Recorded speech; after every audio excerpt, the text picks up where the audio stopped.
Hello and thanks for joining me for this, which is part 2 of the series on Britain in a very dark place. Today I want to read you a story. This story is called The Wandering Ship, a parable. Okay. Long ago there was a shipping line that had many cruise ships. It was the biggest the world had ever seen, and it was highly successful. They were very busy and they would travel to destinations all over the world. But gradually, each of the ships were leased out to other companies who ran their own cruises, but they were still under the main company umbrella. One ship, the oldest ship, the biggest and the most luxurious of them all, it would remain wholly owned by the company, and eventually it was the only ship that continued to be operated solely by the company. Now one day the ship set out on a cruise heading for Tahiti. Now not long after they embarked, something changed. The captain decided that he would change the destination. He said, "We'll go to Fiji instead." Now after changing direction, the captain changed his mind again, and he just decided to head for the Pacific and see where they ended up. Now naturally the crew were concerned, but he was the captain, so they followed his orders. The passengers were, well, they were none the wiser, as they didn't tell them what was happening. Now as I said, the ship was very old and it needed some running repairs, so the crew were very busy trying to get everything shipshape. But it was really difficult going. Anyway, so the captain, he still couldn't make his mind up which was their destination, and so they ended up wandering around the Pacific Islands, stopping here, stopping there, but not for very long. Now the passengers by now were wise to what was going on, or at least they thought they were, and they were not at all happy. They thought they were going to Tahiti, but they ended up going to many places except Tahiti. The passengers began forming small protest groups. I mean, some people were happy to roam around and enjoy the variety, and they enjoyed all of that, that sort of thing, while other people wanted to go where they had booked and paid for. One group began, and they decided that they would protest strongly, and they began to cause trouble with the crew and with other passengers. Now with this kind of trouble brewing around the ship, it didn't take long before they decided, we need to remove the captain. And they asked all the passengers and crew to choose another captain. Now there were only 2 suitable candidates really that they found, and they all voted, and it was a strong lady called Margaret who was chosen to lead the ship. She seemed as though she had a clear idea of their destination, and she set the ship to sail directly to Tahiti without further delay. Now the ship was heading steadily on its new course, but there was still some unrest, as the second group of passengers were still causing trouble. Now it was while everyone was trying to deal with the problems that a strange ship came alongside and boarded the ship. They said that they were part of a group of other ships and wanted to share their local goods, but only if the ship would share what they had with them.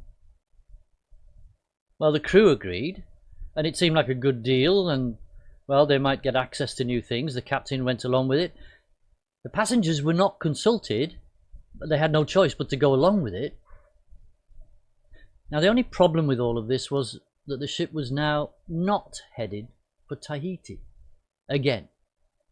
Instead, the agreement with the strange ship was that they would head to their home port instead. Now Margaret, the new captain, she was determined to make sure that these newcomers didn't force their way to take over the ship. And at one point, well, she had to subdue another ship, some pirates, who threatened to attack them. And they had to go a long way out of their way to do that. But she did it, and she conquered them. She formed a group of people who could fight, and she led them to victory over these pirates, and the ship was safe again. Margaret was successful as captain for a very long time, and she managed to keep these belligerent people in their place. But eventually, Margaret, she was replaced by someone that people thought knew better. Now it turned out, actually, that the replacement captain was a spy for the strangers, and their ultimate goal was to take over the ship by gradually adding lots and lots of little rules and agreements. And the new captain signed a treaty with the strangers and agreed to hand over the ownership of the ship, providing they could all be full members of their group, sharing their wares and goods. But this new captain, he was a weak man, and he was superseded by a fresh-faced man called Tony, get it right, who seemed to have all the answers. He decided that it would be a great idea to let some of the locals from the islands they'd been visiting to come and live on their ship. It seemed fair to him that they could share some of the luxury they had on board. So they came. No one spoke their language, and they all lived in a very different way to those people on board. Now, the original passengers were getting a bit sick and tired with all this messing about, this changing of direction, and now they had to accommodate these foreigners who began to take their resources, but didn't contribute anything themselves. And the passengers, well, they saw how the strangers were leading the ship to places they didn't want to go. And the ship was allowing more and more locals to come and stay on the ship. The passengers were getting desperate, and they saw their time on the cruise was being ruined by all of this. Plus, they still hadn't arrived at Tahiti, their original destination. Deeply frustrated and angry now, they started to complain to the crew and to the captain, but it was very apparent now that the captain and crew were very happy to go along with the strangers. But in an attempt to shut them up, the captain agreed to hold a referendum to see what everybody wanted to do. Stay with the strangers or part company with them. Much to the captain, the crew and the strangers' surprise, the passengers voted to leave the strangers.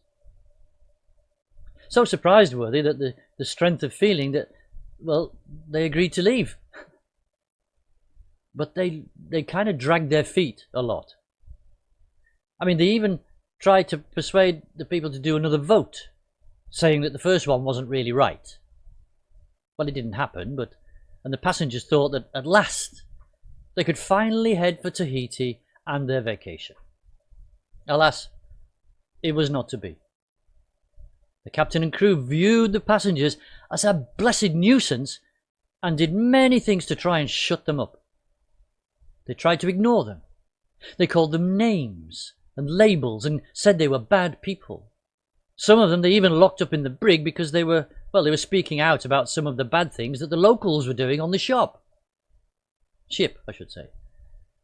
Add to all that the fact that too many locals were on the ship now, and they were trying to take over the ship themselves. The original passengers had had enough. And when the locals started being violent, well, they had to defend themselves against more and more violent attacks. The crew tried to stop it all, but well, there were too few of them, and they're not trained for that anyway. The fighting grew worse. People were now dying. It was a complete disaster. The ship, it was floundering. Damaged beyond repair, it became a floating graveyard. HMS Great Britain was no more. Thanks for watching. Take good care. God bless.